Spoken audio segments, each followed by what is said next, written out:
Alhamdulillahilladzi hadana li hadza wa ma kunna linahtadiya laula an hadana Allah. Asyhadu an la ilaha illallah wa asyhadu anna Muhammadan abduhu wa rasuluh. Allahumma shalli ala sayyidina Muhammadin wa ala alihi wa ashabihi wa man tabi'ahu bi ihsanin ila yaumiddin, amma ba'd. Rabbi a'udzu bika min hamazati syayatin wa a'udzu bika rabbi an yahdurun. Subhanaka la ilma lana illa ma 'allamtana innaka antal alimul hakim. Pak Haji Supriyadi dan jajaran DKM serta seluruh jamaah Masjid Mus'ab bin Umair yang dirahmati oleh Allah Subhanahu wa taala. Mudah-mudahan malam ini menjadi malam limpahan rahmat, berkah, hidayah, inayah, rahmat dan mahabbah Allah Subhanahu wa taala untuk kita. Allah berkahi kita di penghujung Sya'ban ini dan Allah pertemukan kita dengan Ramadan dengan hati, dengan semangat, dengan ibadah yang meningkat. Kita song-song maghfirah dan rahmatnya Allah Subhanahu wa taala. Salawat dan salam untuk hamba pilihannya baginda Rasulullah Muhammad sallallahu alaihi wa alihi wasallam.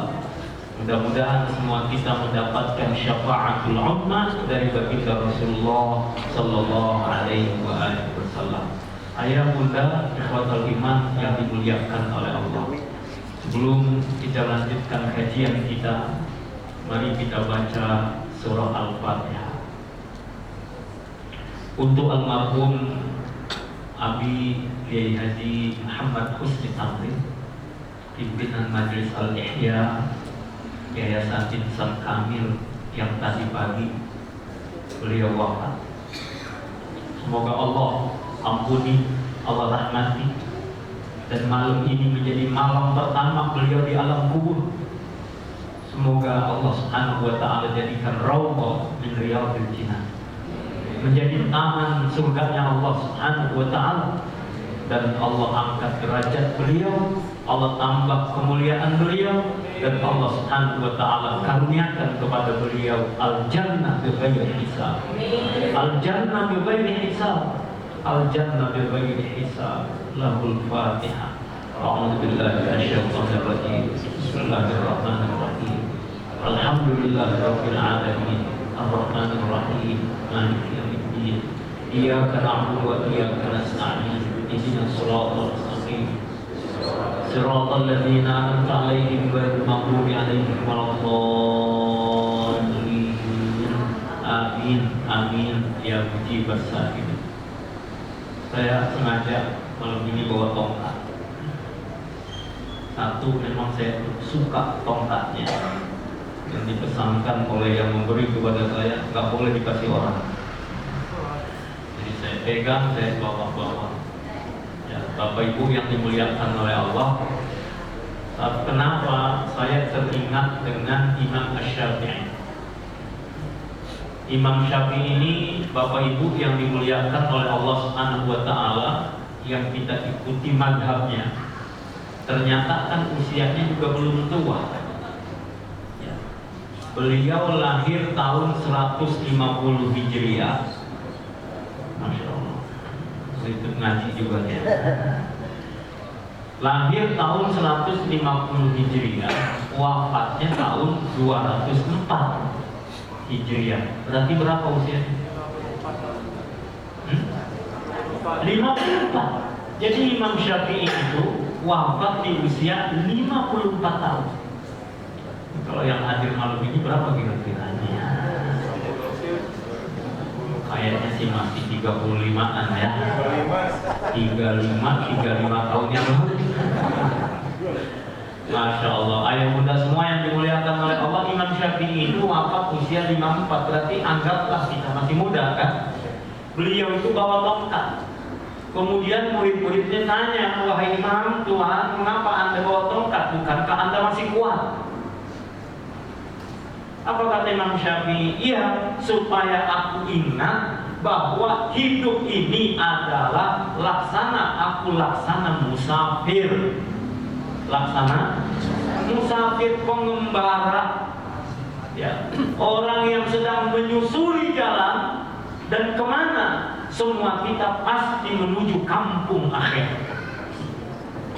Enggak ada yang di dunia bahkan bertahan lama. Dunia itu, kata Rasulullah sallallahu alaihi wasallam, a'malu ummati ma baina sittina ila sab'in. Rata-rata usia umatku itu adalah 60-70. Berarti kalau 60-70, kita berapa tahun lagi?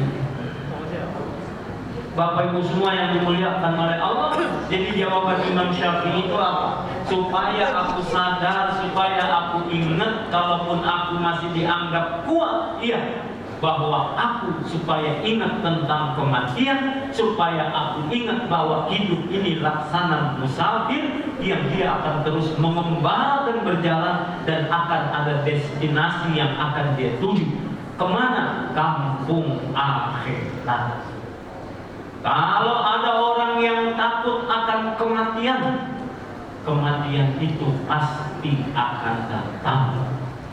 Saya mau tanya jamaah Mus'ab bin Umair, apakah kira-kira sudah siap mati atau belum? Nah, cukup bekal belum? Oh belum. Tapi biasanya yang belum juga mati juga sih ya. Siap nggak siap, mati juga. Bapak Ibu yang dimuliakan oleh Allah Subhanahu wa taala, karena ajal kita telah ditentukan oleh Allah kapan? Ketika umur kita masih 4 bulan dalam kandungan ibu kita, kita sudah ditentukan oleh Allah Subhanahu wa taala sampai kapan dia menjalani kehidupan di dunia. Sehingga apa Bapak Ibu yang dimuliakan oleh Allah, mari kita luruskan akidah kita bahwa kematian itu adalah sesuai dengan ajal yang telah ditentukan oleh Allah. Maka tidak ada sesuatu pun yang bisa mematikan kita kalau menurut jadwal Allah memang belum jadwal kematian kita. Sebagaimana kalau orang sudah memang jadwal kematiannya, apapun tidak akan bisa menghalangi malaikat Israel datang untuk menjemput rohnya. Saya baca dalam sebuah buku, Nabi Sulaiman alaihissalam, seorang nabi yang kaya raya, seorang nabi yang kekuasaannya luar biasa. Nabi ini kekuasaannya luar biasa, ya, kaya raya.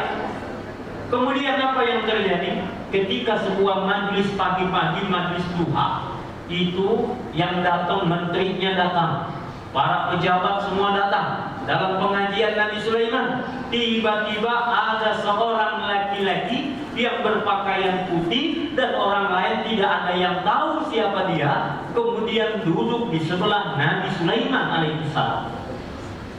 Kemudian laki-laki ini memandang satu persatu semua yang hadir dengan tatapan mata yang tajam.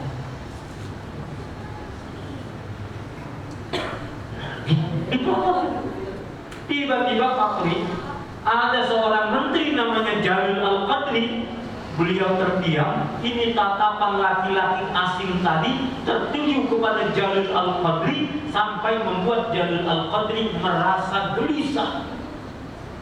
Jangan-jangan jadwal kematian aku ini diplototi begitu.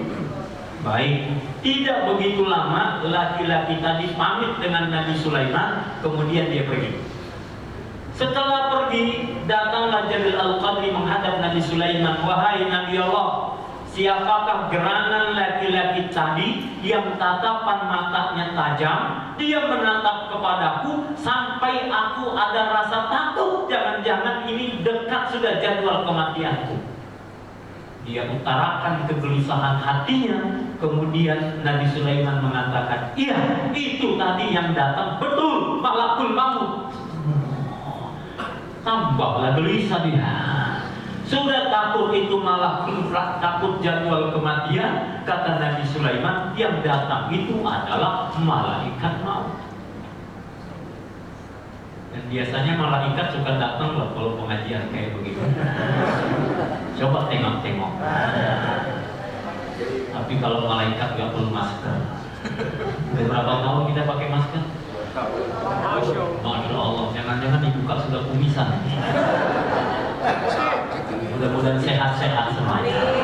Ya maaf, Mus'ab bin Umair sehat semuanya insya Allah. Corona insya Allah gak datang ke sini.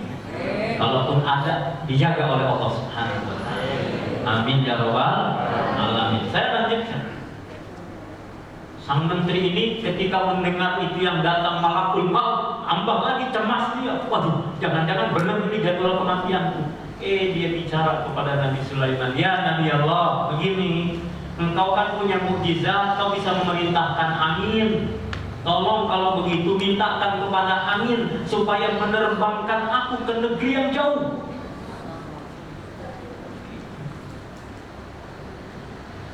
Bukan ke Mandalika ya.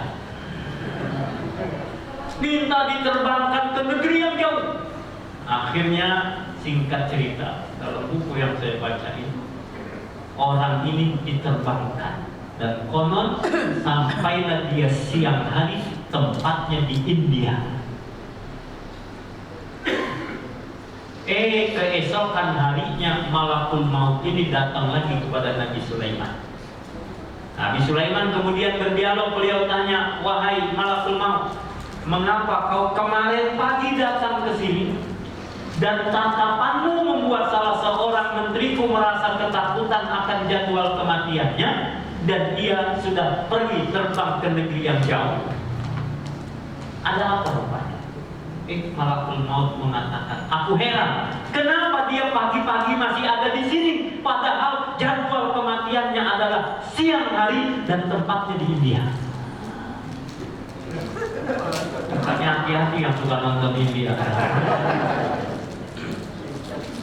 Sekarang bukan India lagi, Korea. Drakor, masya Allah. Ya, Bapak Ibu semua yang dimuliakan oleh Allah Subhanahu wa Ta'ala, begitulah kematian. Kalau sudah waktunya tidak ada yang bisa menghalangi, masker, tidak juga. Orang yang pakai masker malah kena virus corona.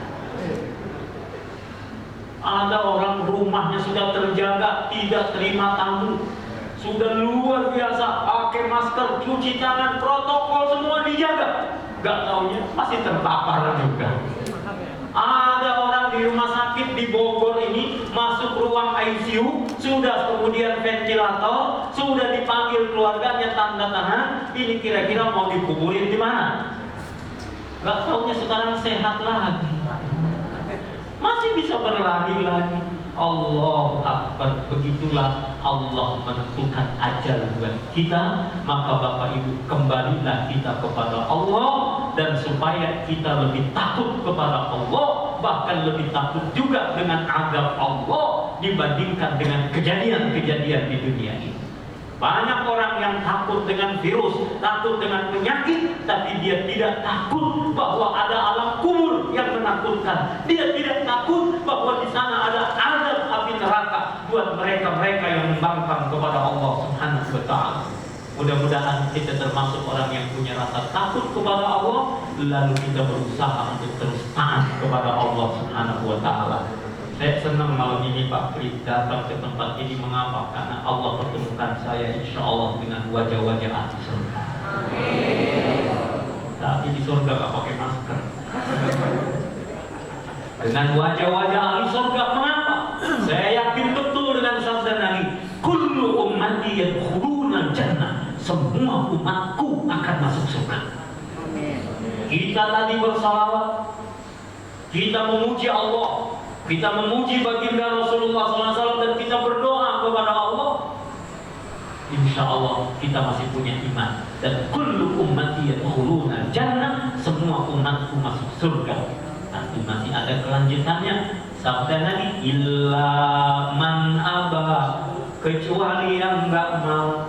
Sahabat bertanya, wa may ya'ba ya Rasulullah, siapa kiranya yang enggak mau masuk surga ya Rasulullah? Qala, dia menjawab, man ata'ani dakhalal jannah wa man asani faqad aba.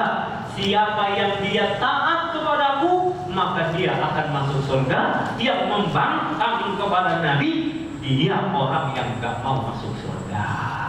Maka saya yakin yang hadir ini orang-orang yang cinta kepada Nabi, orang-orang yang senang menghidupkan sunnah-sunnah Nabi. Maka insya Allah kita terus minta kepada Allah, kita disurgakan oleh Allah Subhanahu wa Ta'ala. Allahumma sholli ala sayyidina Muhammadin wa dawaiha wa amriyati abadani wa shifaiha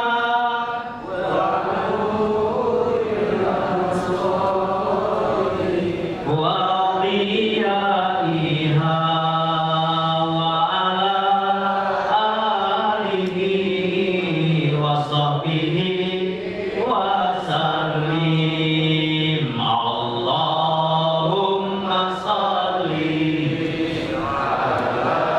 sehatkan hati batin kami ya Allah, angkat penyakit jasmani rohani kami ya Allah, karuniakan kami kesabaran.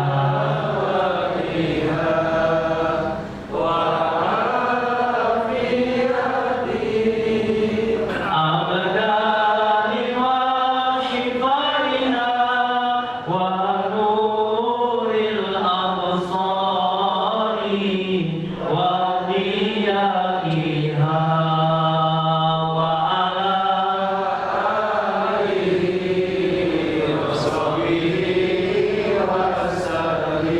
baik ayah bunda semua yang dimuliakan oleh Allah Subhanahu wa Ta'ala. Ini panjang banget saya cerita gara-gara tongkat tadi ya. Kenapa saya bawa tongkat? Supaya saya sadar juga bakalan mati juga, supaya saya sadar bahwa hidup ini adalah sebagai musafir. Yang kedua, manfaat tongkat ini banyak. Kalau gatel tinggal begini, buat garuk juga ya. Kalau ada yang menyerang maju-maju tinggal dekok kan begitu. Nah, kalau ada gangguan-gangguan kita bisa siap dengan tongkat ini. Begitu, jadi banyak manfaatnya ya. Kalian buat nunjuk-nunjuk, kalau nunjuknya pakai tongkat kan insya Allah sukses ya. Kalau pakai jempol kan deket di sini. Mana rumah bapak itu cakep. Nah, ini 2 kilo biasanya. Kalau nanya kita di daerah kan mana, itu di situ, nggak taunya di balik gunung. Dekat di mata, jauh di kaki. Kalau nunjuknya pakai ini, insya Allah tanah di belakang yang 1000 meter, harganya 1 meternya 2.500.000, insya Allah kebeli. Insya Allah terbayar. Insya Allah akan jadi pengembangan untuk masjid kita. Amin. Amin ya Rabbal. Yang hadir berapa orang ini? Ada 100. Hah? Iya, kalau seorang 10 meter beres ini Pak. Allah Akbar, kita niatin ya. Kita niatin bersama, insya Allah yang mampu 1 meter, 1 meter. Kalau nggak mampu 1 meter, 5 meter. 5 meter nggak sanggup, 10 meter. Kalau nggak enggak, saya 100 meter deh. Kalau enggak, oh saya ambil dapat rezeki berapa saja. Insya Allah. Jadi kalau pakai tongkat nunjuknya gini, insya Allah berhasil. Makanya saya bawa tongkat malam ini, Bapak Ibu yang dimuliakan oleh Allah Subhanahu wa Ta'ala. Dan saya mohon maaf, memang dari 2 hari 3 hari ini sejak pulang dari Aceh kemarin istirahat 2 jam, sudah bergerak lagi terus sampai ini besok. Saya butuh duduk seperti ini buat kadang-kadang buat sandaran. Nah ini menguatkan saya dan tambah semangatnya. Harusnya bapak-bapak bawa tongkat juga. Ya, buat apa? Ini buat menambah semangat, dan para nabi dulu bawa tongkat. Ya, biasanya wali-wali semua pada punya tongkat. Ya. Nah, baik. Selanjutnya kita ngobrol yang baik. Bapak Ibu yang dimuliakan oleh Allah Subhanahu wa Ta'ala, kita memperingati Isra Mi'raj dan kemudian tauhid kita sambut Ramadan. Biasanya begini, ya. Kita kalau sungguh-sungguh pasti dapat. Yang kedua, kalau kita udah sering omongin, biasanya suka kejadian, betul? Kalau kita sudah mulai pikirin, biasanya insya Allah itu lebih dekat nyampe-nya sama kita. Saya dulu pengen sekali punya mobil. Waktu itu gak punya mobil, pengen sekali punya mobil. Akhirnya apa? Sering berdiri di pinggir jalan sambil memandang mobil. Nanti yang mana yang jadi mobil saya? Bayangin dulu. Lama-lama keinginannya semakin kuat. Gimana caranya? Zaman dulu beli pos kota. Kenapa? Ada iklan mobil di situ. Setiap hari beli iklan mana yang kira-kira bagus, kemudian harganya murah. Padahal nggak punya duit. Cita-cita ada dulu. Lama-lama karena diniatkan, diusahakan, kita kerja, kita kumpulin, kita tabung, alhamdulillah akhirnya bisa kredit mobil pada waktu itu. Mulai alhamdulillah karena harganya murah, sering mogok di jalan. Sampai suatu saat kita mau dakwah, kita nggak mampu lagi, mobilnya nggak bergerak lagi, kita tinggal mobilnya di situ. Bilang sama bengkelnya, udah angkat lagi, bawa lagi. Alhamdulillah.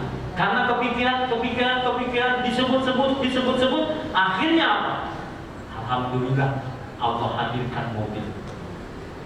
Ini kira-kira begitu. Ramadan ini dirindukan atau tidak? Alhamdulillah. Maka kalau dirindukan sudah mulai dipikirkan. Kalau sudah mulai dipikirkan, sudah sering diomongin. Kalau sudah sering diomongin, sudah masuk kemudian apa yang dia persiapkan buat Ramadannya. Bapak Ibu yang dimuliakan oleh Allah Subhanahu wa Ta'ala, persiapan Ramadan kita dengan apa? Dengan ruhiyah. Insya Allah dengan hati kita. Ramadan ini dengan apa? Dengan hati yang bersih. Ruh kita ini kita bersihkan dengan apa? Taubat kepada Allah Subhanahu wa Ta'ala. Saya mau tanya, di sini mana yang dosanya sedikit? Oh mungkin saya salah tanya. Yang nggak punya dosa. Kalau ada yang nekat angkat tangan, ditulis oleh malaikat langsung dosa besar. Kok berani-beraninya? Sayalah yang paling banyak dosa di sini, Bapak Ibu yang dimuliakan oleh Allah Subhanahu wa Ta'ala. Dari mana? Boleh jadi pandangan mata kita. Boleh jadi melalui lisan kita. Boleh jadi melalui pendengaran telinga. Boleh jadi dengan jemari-jemari kita. Makanya kita bahagia dan beruntung wudu. Kita berwudu hatta min tahti adfarihi, sampai dari ujung-ujung kukunya. Insya Allah kita dapat ampunan dari Allah Subhanahu wa Ta'ala. Seorang kebahagiaan buat kita. Berwudu adalah cara mendapatkan ampunan dari Allah Subhanahu wa Ta'ala. Semua kita butuh mendapatkan ampunan itu. Maka insya Allah ruhiyah kita siapkan. Mudah-mudahan matanya ini mata yang terjaga. Matanya tidak sering melotot kepada yang diharamkan oleh Allah. Memang sih kita buka YouTube, dengerin ceramah, buka tulisan-tulisan. Kadang-kadang yang nggak kuat itu iklannya. Betul? Ya, kalau kita nggak filter, kita nggak saring-saring lagi asyik dengerin ceramah siapa Ustaz Abdul Somad. Oh, lagi senang dengerin ceramah siapa, tiba-tiba iklan yang masuk belum tentu mampu menghalangi pandangan mata kita. Allah, ya Allah, mudah-mudahan Allah ampuni dosa mata ini. Mudah-mudahan kita tidak diharamkan oleh Allah untuk bisa memandang wajahnya Rasulullah Sallallahu Alaihi Wasallam, dan mudah-mudahan kita tidak diharamkan oleh Allah Subhanahu Wa Taala untuk bisa memandang keindahan dalam surganya Allah Taala. Ayah bunda ikhwah semua yang dimuliakan oleh Allah Subhanahu Wa Taala, mudah-mudahan Allah jaga mata kita. Lisan juga begitu, mudah-mudahan dosa lisan kita diampuni oleh Allah. Mungkin ada yang masih asyik bergibah. Tahu gibah? Gosip itu biasanya kerjaan bapak-bapak.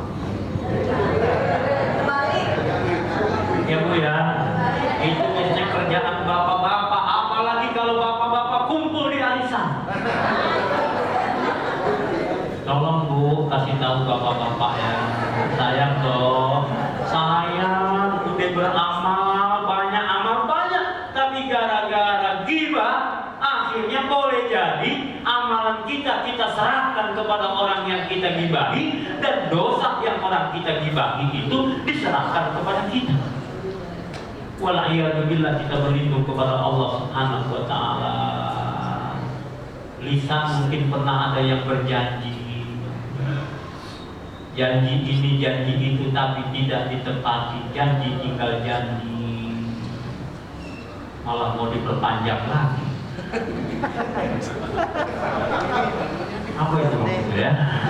Bapak Ibu semua yang dimuliakan oleh Allah Subhanahu Wa Taala, mungkin tangan-tangan kita ini pernah berbuat sesuatu. Maka Bapak Ibu yang dimuliakan oleh Allah, terutama rohani kita, ayo kita jauhi dari sifat iri, dengki, riya, ujub, sum'ah, dan kabur. Ini udah masuk penghujung Sya'ban, udah nggak pantas lagi ada yang saling bermusuhan di antara kita. Kemarin di malam nisfu Sya'ban, Allah Subhanahu Wa Taala ampuni, fayaghfiru li jami'i khalqi illa li musyrikin aw musyahidin. Allah ampuni semua kita ini kecuali yang syirik dan kecuali yang masih ada permusuhan, ada kebencian. Ayo menjelang Ramadan ini saling memaafkan di antara kita. Kalau bisa ketemu. Kalau bisa berucap langsung. Kalau tidak, boleh jadi menjadi kata-kata yang kita kirimkan melalui HP kita. Tapi tolong jangan lupa, kalau mau ngirim sama orang, itu nama orang lain dihapus dulu, diganti. Kadang-kadang tinggal dikirim ulang, diteruskan, di-forward, tahu-taunya pengirim sebelumnya belum dihapus namanya. Itu yang nggak mau pusing. Dan sebentar lagi masuk Ramadan, biasanya banyak pujangga baru. Oh, pakai pantun 10 jari. Segala macam bakalan keluar. Pokoknya intinya mohon dimaafkan lahir dan batin. Kita masuki Ramadan kita dengan ruhiyah yang kuat. Untuk apa? Tawajuh kepada Allah Subhanahu Wa Taala. Qad aflaha man tazakka wa dzakara asma rabbih fasalla. Beruntung orang-orang yang mentazkiyah jiwanya. Beruntung orang-orang yang dia selalu mengingat Tuhannya, kemudian dia tegakkan sholat. Allahu Akbar. Mudah-mudahan kita termasuk orang yang demikian. Berikutnya apa yang kita siapkan? Jasmania, rohaninya sehat, jasmani juga harus sehat. Makanya apa? Sebelum Ramadan datang, ayo olahraga. Sepedaan masih ramai enggak ya? Masih. Lari pagi masih ramai. Alhamdulillah. Badan kita ini harus kuat. Kita siapkan, jangan sampai masuk Ramadan kemudian malah ambruk. Pengennya Ramadan sehat, sehingga apa? Sholat tarawihnya insya Allah tunai. Ya, sholat tarawihnya tunai. Kan menarik sekali. Man shalla ma'al imami hatta yansarifa kutiba lahu lailatin. Siapa yang malam itu dia kutibalahu, dia akan apa? Mendapatkan ampun orang yang sholat bersama dengan imam sampai selesai sholat tarawih nanti. Siapa yang sholat tarawih bareng sama imam sampai selesai, maka Allah Subhanahu wa Ta'ala akan ampuni dosa-dosanya. Kan beruntung banget, makanya kita harus siap. Senang kita sholat tarawih, dan sekarang sudah kita siapkan imamnya yang bacaannya bagus, tempatnya kita buat menjadi nyaman, insya Allah. Apalagi imamnya baca Al-Ikhlas, insya Allah makmum ikhlas semuanya. Ada yang protes Pak Ketua DKM, kalau imamnya baca Al-Ikhlas, ini yang kita cari. Allahu Akbar. Bapak Ibu semua yang dimuliakan oleh Allah, kalau di Mekah Madinah sholatnya 1 juz, Masya Allah kita merasa nikmat walaupun ngantuk-ngantuk sedikit. Kenapa? Panjang bacaannya, tapi nikmat, bahagia. Mudah-mudahan sebahagia itu juga kita sholat di masjid kita ini. Berapa rakaat? Pola yang lain. Emang ada rakaat lain-lain? Sholatlah kita insya Allah jasmaninya sehat insya Allah. Lalu yang berikutnya apa? Persiapan maliyah, persiapan harta kita. Bapak Ibu yang dimuliakan oleh Allah, saya tanya sama ibu-ibu, kira-kira ibu-ibu pengeluaran di bulan Ramadan lebih banyak atau lebih hemat? Bu, ibu-ibu lebih banyak pengeluaran atau lebih hemat? Tergantung. Lebih banyak Bu. Biasanya apa? Makanan, karena kita makan 2 kali, ya. Kemudian sahur, makan sahur 2 kali. Kan kita nggak mau menyia-nyiakan supaya puasanya kuat, pasti pilih menu yang lebih bagus. Walaupun bangun tidur kadang-kadang masih ngantuk, agak nggak enak juga makan. Matanya masih ngantuk. Makan enak itu menurut saya di saat enak makan, dan yang dimakan juga enak. Ya, makan enak di saat enak makan, yang dimakan juga enak. Ini karena begini, kita kadang-kadang lucu ya, memberi sesuatu yang enak di saat orang tidak enak makan. Orang sakit ada selang infus, sudah lidahnya rasanya tidak nyaman, dibawain makan yang enak. Kira-kira siapa yang makan? Jaga. Yang nunggu. Kita bawa apel, pulang bawa anggur. Datang bawa salad, pulang bawa pisang. Yang sakit makan kok, orang lagi nggak enak makan. Makanya bagusnya ngasih orang itu di saat orang lagi enak makan. Saya sudah disebut tadi sama Kapri, katanya ada foto. Betul ya? Masya Allah. Baik Bapak Ibu semua yang dimuliakan oleh Allah Subhanahu wa Ta'ala, penting juga kita punya harta. Di akhir tausiah ini saya ingin sampaikan firman Allah dalam Al-Quran, surah Fatir ayat 29. Yang saya yakin Bapak Ibu ini Masya Allah sudah hafal ya, sudah di luar kepala. A'udzu billahi minasyaitonir rajim.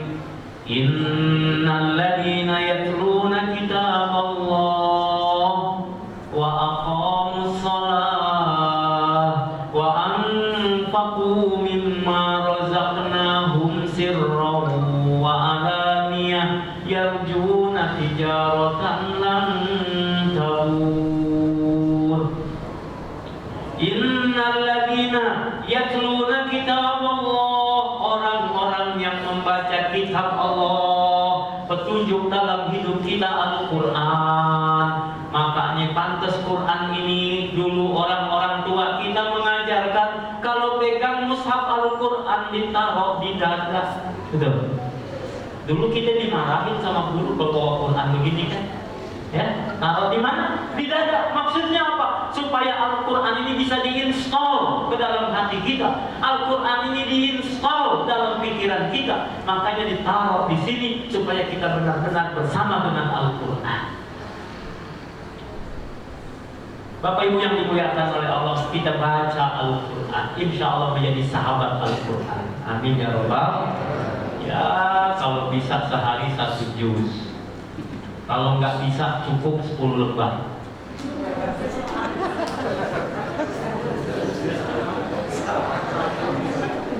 Ya kalau 10 lembar rasanya nggak sanggup, cukup punya target 30 hari khatam. Iya juga ya. Al-Quran kita bisa berlama-lama pegang HP, betul? Kita bisa lama-lama tuh WA, jawab sana, jawab sini, forward sana, forward sini, waduh lama. Selama itukah kita membaca Al-Quran? Sesenang itukah kita baca Quran? Orang baca ayat Al-Quran, kata Imam Bilqa'i, setiap satu hurufnya mendatangkan cahaya. Ada yang bilang, saya juga buka WA bercahaya. Masya Allah, bahkan saking senangnya tidur pun pakai WA. Mau tidur update status, bangun tidur berapa yang komen. Masya Allah. Bapak Ibu yang dimuliakan oleh Allah, sibukkan diri kita dengan Al-Quran. Dzalikal kitabu la raiba fihi hudan lil muttaqin. Guidance bagi orang bertakwa, orang beriman adalah Al-Quran, dan tidak akan pernah kita merugi kalau kita berinteraksi dengan Al-Quran. Semakin dibaca, diulang-ulang, dipahami, semakin nikmat, semakin kita selami. Allahu Akbar. Begitu dahsyatnya lautan hikmah dalam Al-Quran ini. Kita baca Al-Fatihah aja nggak bosan-bosan. Kita baca Al-Fatihah berulang-ulang. Tapi kalau kita kaji setiap baca, selalu mendapatkan ada sesuatu yang baru. Tambah nikmat, tambah nikmat, tambah nikmat. Mudah-mudahan Allah jadikan kita sahabat Al-Quran. Wa aqamus shalah, yang kedua, orang-orang yang menegakkan sholat. Perjalanan Isra Mi'raj Nabi pulang bawa perintah sholat. Sampai Nabi diundang oleh Allah Isra dan Mi'raj menerima perintah sholat, menunjukkan keagungan sholat. Bahagianya orang yang sholat. Setiap langkah-langkah kita mau sholat, datang ke rumah Allah ini, Masya Allah, satu langkah diangkat derajat oleh Allah, satu langkah lagi digugurkan dosa kita oleh Allah. Kalau boleh diibaratkan di Bapak Ibu yang jamaah ke masjid, jamaah ke musala, satu langkah dapat pahala, satu langkah digugurkan dosa. Kaki kanan dapat pahala, kaki kiri digugurkan dosa. Jadi yang banyak dosa, kirinya lebih banyak. Allahu Akbar. Nabi mengingatkan kepada para sahabat, kalau di depan rumah kalian ada sungai mengalir, lalu kalian bersih-bersih di tempat itu, bersih nggak badan kalian? Ada nggak kotoran yang masih ada di tubuh kalian? Nggak ada ya Rasulullah, bersih. Nah, 5 waktu salat bagi orang yang menegakkan salat begitu. Allah bersihkan, Allah ampuni dosa-dosa kita. Makanya bahagia kita dengan sholat. Kalau dengar azan, senang, bukan stres. Ada yang dengan azan stres, ya azan lagi. Perasaan baru tadi sholat. Yang begini modelnya orang yang sering sholat di awal waktu. Zuhur di awal waktu asar. Asar di awal waktu maghrib. Jadi stres. Tapi tenang, sekarang toaknya nggak kenceng-kenceng ya. Allah Akbar. Bapak Ibu yang dimuliakan oleh Allah Subhanahu wa taala, sholat, ayo kita perbaiki sholat kita. Ayo kita ajak anak-anak kita, keluarga kita bagaimana memperbaiki sholatnya, dari wudhunya, berjamaahnya, dan sebagainya. Kenikmatan sholat kan sudah jelas dalam Al-Quran. Inna sholata tanha 'anil fahsya'i wal munkar. Sholat mencegah dari perbuatan keji dan munkar. Kalau penduduk negeri ini sholatnya baik, niscaya korupsi nggak sebanyak kayak sekarang terjadi.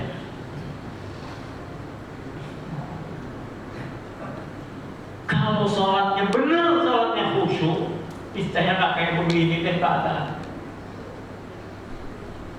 Mudah-mudahan kita semua dijadikan sebagai penegak-penegak sholat.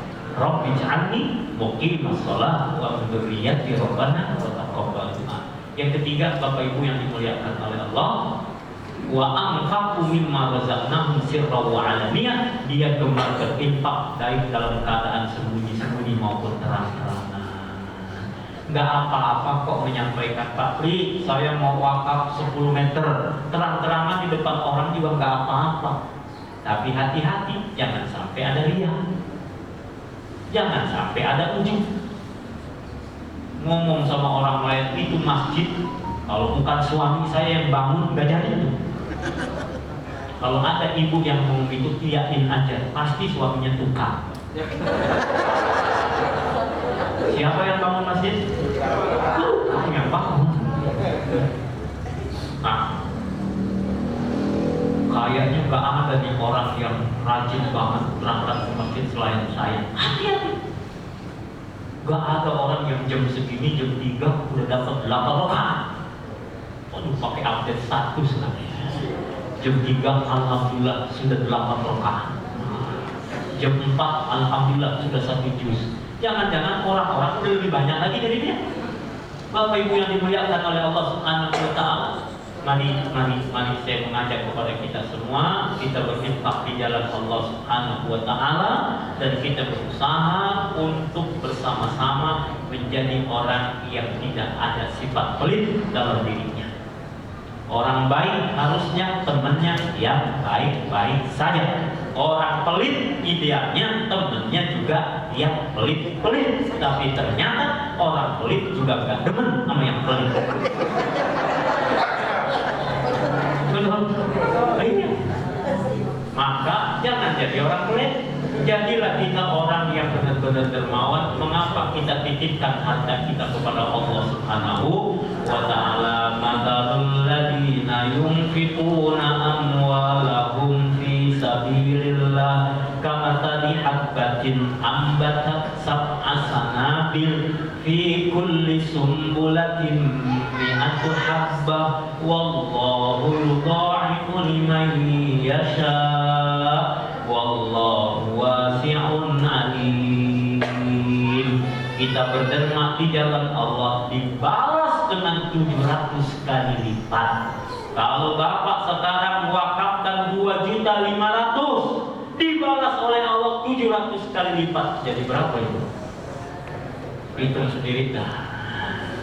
Bapak Ibu yang dimuliakan oleh Allah Subhanahu wa taala, ini kesempatan. Ayo semua kita berderma di jalan Allah Subhanahu wa taala.